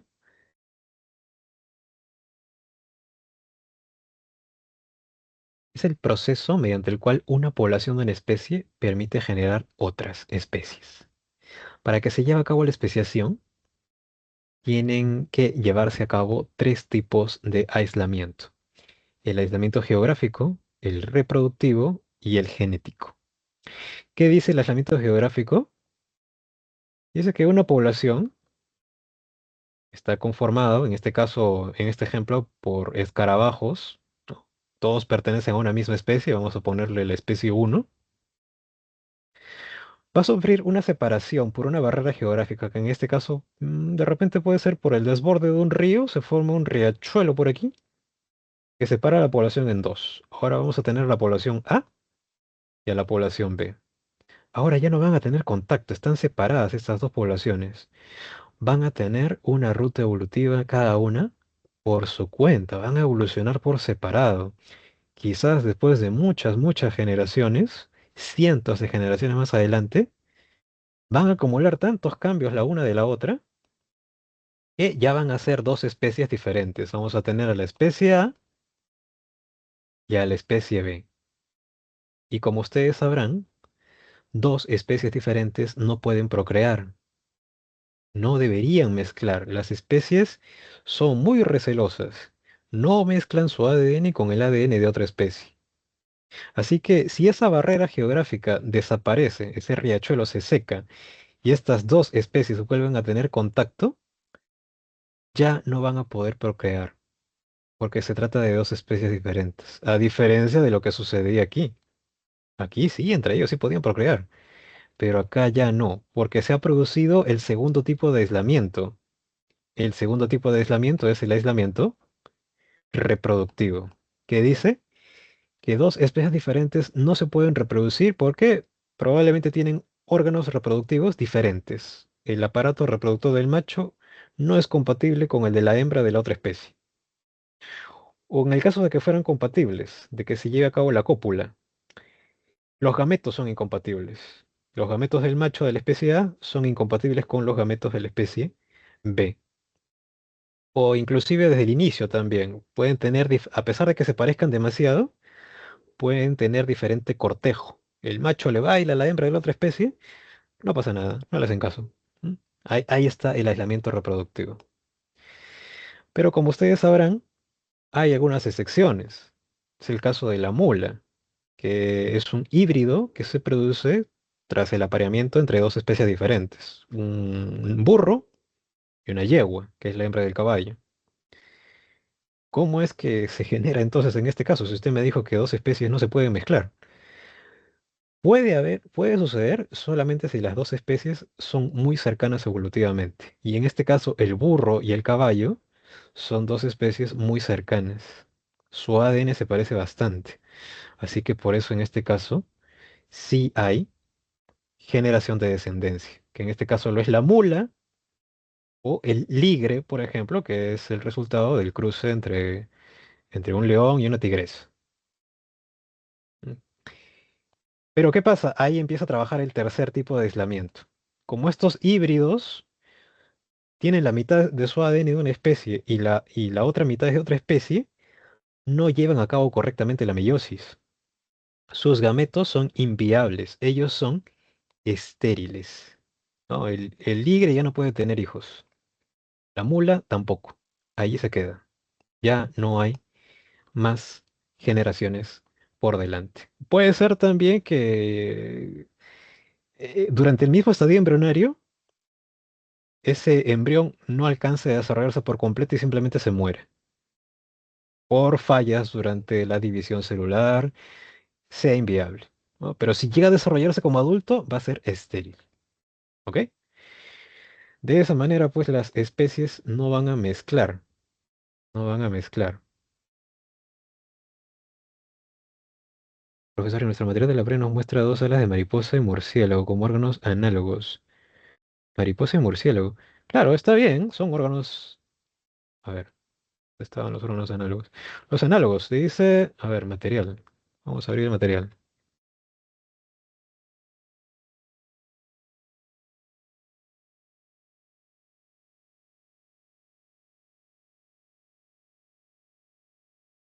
Acá está. Sí, son órganos análogos, recuerda que son diferente estructura, pero similar función. En este caso tienen diferente estructura porque el ala del murciélago tiene huesos, músculo, pelos, y el ala de la mariposa pues tiene solamente una doble capa de células, nada más. No tiene ni huesos ni músculo. Pero sirven para lo mismo. Sirven para volar, ¿no? Por eso son órganos análogos. No había visto tu pregunta, Rubí, disculpa. Ok, no hay problema. Bien, eso es todo. Entonces, en cuanto a la apreciación. Ahora, algunos eventos que van a ayudar a que exista generación de nuevas especies van a ser eventos catastróficos también, a pesar de lo contradictorio que pueda suceder. ¿Cómo es que eventos de extinción pueden colaborar a que aparezcan nuevas especies? Primero debemos conocer qué cosas son las extinciones masivas. Son eventos que se suceden y pueden ser muy largos, pueden durar miles de años, en los que hay condiciones adversas que someten a los organismos vivos en esos momentos y solamente los que son más aptos sobreviven. Muchos de ellos van a extinguirse y solamente quedarán sus restos. Desde que apareció la vida en el planeta, entonces, se han sucedido 5 eventos de extinción masiva. La del Ordovícico, la del Devónico, la del Pérmico, la del Triásico y la del Cretácico. De estas 5, ¿cuál es la peor? La del Pérmico. Porque mira, acabó con cerca del 95% de la vida conocida en ese entonces. O sea, casi desaparece la vida. Piensa que fue una mezcla de eventos catastróficos. Parece que cayó un asteroide, aumentó la actividad volcánica. Incluso algunos postulan que aparentemente parece que explotó una estrella muy cercana a nuestro sistema y la radiación que emitió también afectó enormemente a los organismos de ese entonces.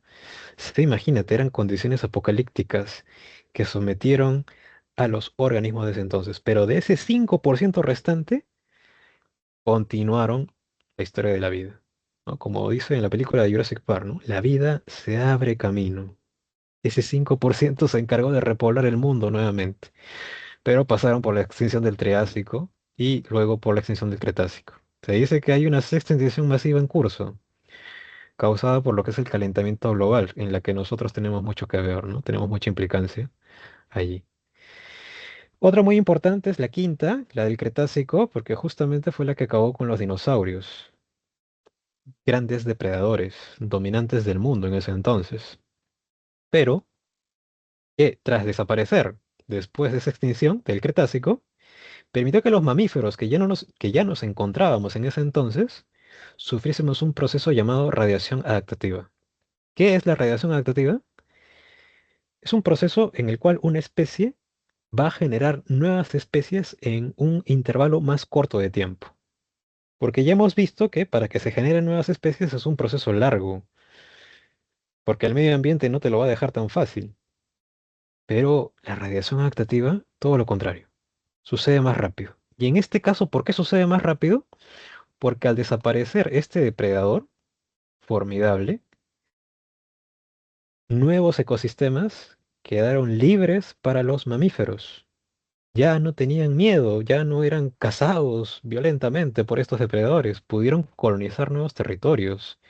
Y es por eso que a partir de estos mamíferos, inicialmente quizás tenían la apariencia de pequeños roedores, al colonizar nuevos territorios, empezaron a evolucionar cada uno por su cuenta y generaron todos los linajes de mamíferos que podemos ver actualmente. Colonizaron el agua, con las ballenas, por ejemplo, mamíferos voladores como los murciélagos, y por supuesto aquí nosotros, los primates, el linaje al que pertenecemos nosotros. Por cierto, esto sucedió aparentemente hace 65 millones de años, pero los mamíferos ya existíamos desde hace 202 a 245 millones de años. O sea, ya estábamos antes de la extinción del Triásico. Pasamos por 2 extinciones masivas y parece que vamos a pasar por una tercera, ¿no? ¿Sobreviviremos a la tercera? ¿Quién sabe? Vamos a empezar a hablar ahora entonces, ahora en los minutos que nos quedan, de la evolución humana. Vamos a usar este grupito, este linaje de los primates, porque es el grupo al que pertenecemos nosotros. Y si tú te preguntas, ¿por qué soy un primate? Mira, las características que comparten todos los primates, todos estos de acá, donde están, mira, los orangutanes, los gorilas, los lémures, acá está el rey Julien, chimpancés, ¿no? Y tú también. Todo se tiene que mirar la mano. Y si tienes el pulgar que se pone los otros cuatro dedos, el pulgar oponible, felicitaciones, eres un primate. Toditos ellos comparten esa característica, ¿no? Recuerda que para que estén muy emparentados, los organismos tienen que compartir características semejantes. Probablemente todos descendemos de un primate ancestral, por supuesto, este es el ancestro común, que por un lado dio origen a los llamados prosimios, donde están los lórices, los gálagos, los lémures y los terceros. Son primates que tienen características un tanto primitivas.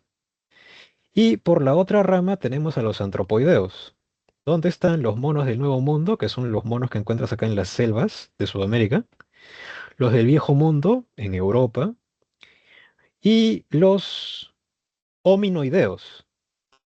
Todo este grupo de acá son los hominoideos. Donde estamos nosotros, están los simios, donde están estos tres, orangután, gorila y chimpancé, y están los gibones. Como puedes ver aquí, parece que también aquí hay un ancestro que por un lado dio origen a la rama de los simios y por un lado dio origen a la rama de nosotros, los seres humanos. Así que eso es lo que vamos a explorar ahora a continuación. Por cierto, estas herramientas estos gráficos que tú estás viendo por aquí, que tienen ramitas así, se llaman justamente árboles evolutivos o también les llaman cladogramas y ayudan a graficar las relaciones evolutivas que existen entre especies diferentes. Solamente fíjense que en los nodos de donde salen las ramas, esas ramitas, esos nodos representan ancestros. Porque si nos vamos a la raíz de este arbolito de acá, si todo esto fuera la rama principal, aquí este nodo representaría el ancestro de todos los vertebrados. Por aquí hay una rama que dio origen a los peces cartilaginosos, por aquí a los peces óseos, aquí estos peces muy primitivos que son los latimerias, peces pulmonados, anfibios, y por acá vemos a una que se divergió para dar origen a reptiles y aves. Otra por aquí, a los mamíferos, a la que pertenecemos nosotros. Otra por aquí, otro arbolito con la relación que existe en los mamíferos. Por aquí también, el nodo representa el ancestro. Por un lado, dio origen a este mamífero tan extraño que es el ornitorrinco, los monotremas. Por otro lado, tenemos aquí a un ancestro llamado el grupo de los terios, que por un lado dio origen a los marsupiales. Y por el otro lado dio origen a los placentarios, al grupo al que pertenecemos nosotros los seres humanos, con otros animales también como los lagomorfos, los lémures y nuestros amigos simios que vamos a ver por aquí. Lo importante aquí, como te dije, hay un ancestro, ¿no? Hay un ancestro entre simios y seres humanos. Se postula que ese ancestro puede ser o el Sahelanthropus chadensis o el Ororhynchogenensis, que vivieron aproximadamente hace 7 y 6 millones de años respectivamente en lo que es la actual Chad y Kenia también respectivamente. Estos dos representan ancestros que todavía no son ni simios ni homínidos, que es el grupo al que pertenecemos nosotros los seres humanos. Eso es algo que se puede ver por acá también. Aquí está también esa división. Aquí, en este nodo, estaría o bien el Sahelanthropus o el Horrorín, que por un lado dio origen a estos simios que ya conoces, y por el otro lado a los homínidos, los Australopithecus, los Homos, y justamente el Homo sapiens sapiens, subespecie a la que pertenecemos, nosotros, los seres humanos. Pero ¿cuál es el primer homínido, el que ya se separa de la rama de los simios? El Ardipithecus ramidus, que vivió aproximadamente hace 4.4 millones de años en lo que es la actual Etiopía. Este era un bípedo facultativo. Quiere decir que a veces caminaba en dos patas y a veces caminaba en cuatro patas. Ese lo podemos encontrar ya acá. Es el primero en esta fila. Más adelante aparecen los Australopithecus, el más conocido, Lucy, el Australopithecus afarensis, que vivió aproximadamente hace 3,7 millones de años en lo que es la actual Etiopía, en conjunto con otras especies de Australopithecus, que estuvieron todos restringidos a lo que es África, ¿no? Porque como ustedes ya conocerán seguramente, África se le llama la cuna de los seres humanos, ¿verdad? Entre otros Australopithecus como es el afarensis, el africanus, el robustus y el boisei. Esto no lo entiendan como una línea recta que lleva justamente a nosotros hacia la cúspide. No, no, no, no. Esto en realidad es una serie de ramificaciones. Algunos vivieron más, algunos vivieron menos, pero actualmente todos ellos están extintos. El único que vive actualmente es este, ¿no? El Homo sapiens sapiens, la subespecie a la que pertenecemos nosotros. Pero ¿qué hay que destacar de nuestros ancestros? El Homo habilis, que vivió hace 2 millones de años, no es que pudiera hablar, tenía cierta vocalización para poder comunicarse con sus congéneres, pero no es que tuviera un lenguaje desarrollado como el de nosotros. Podían ser de repente murmullos o gemidos, ¿no? Que le permitieran dar a conocer algo a sus congéneres, pero no era un lenguaje desarrollado. Por lo que sí se le reconoce, justamente por lo que se le llama habilis, es porque tenía las manos muy hábiles, podía fabricar instrumentos e incluso podía fabricar chozas. Sin embargo, todavía está restringido a África. Quien ya sale de África y coloniza otros continentes es el Homo erectus, que tenía un porte bastante grueso, justamente tenía un cuerpo más erguido y justamente algo muy importante es que dominó el fuego, algo que justamente seguramente le permitió conquistar otros continentes, Europa, Asia, Oceanía. Y más adelante aparecerían los Homo sapiens, con dos subespecies, el Homo sapiens neanderthalensis,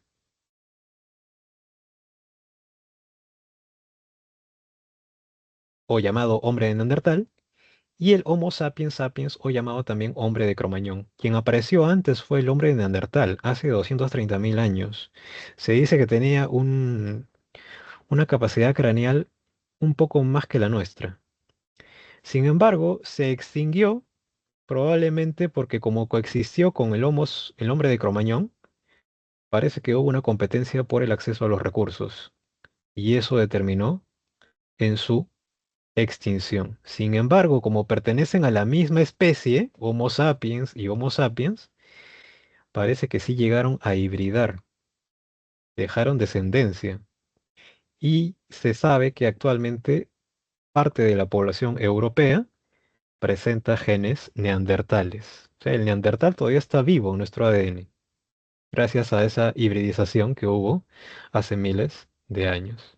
Y finalmente, el hombre de Cromañón es el que heredó el mundo, subespecie a la que pertenecemos los seres humanos actualmente, y llevó a cada continente y es el que está predominando, el único predominante de los homínidos ya extintos de los que ya hablamos. Aquí nos vamos a quedar, chicos, porque ya no nos da tiempo para hablar de taxonomía, lo tocaremos la próxima semana, pero les dejo las claves.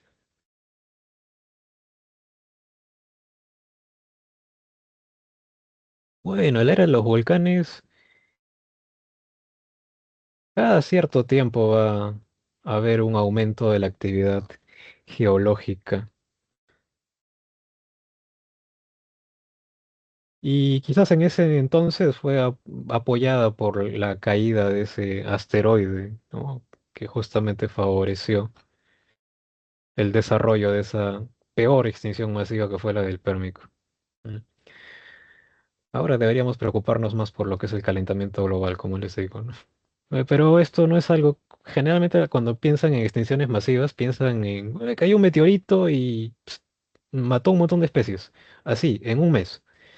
No, son procesos muy largos, pueden durar miles y miles de años, que someten a las especies y ya sabes quiénes solamente son los que sobreviven, los más, los más aptos. ¿No? Entonces, nada más chicos, nos vamos a la próxima semana. La próxima semana hablamos de taxonomía, porque sí tenemos que hablar de esto para entender lo que es el reino animal y reino vegetal.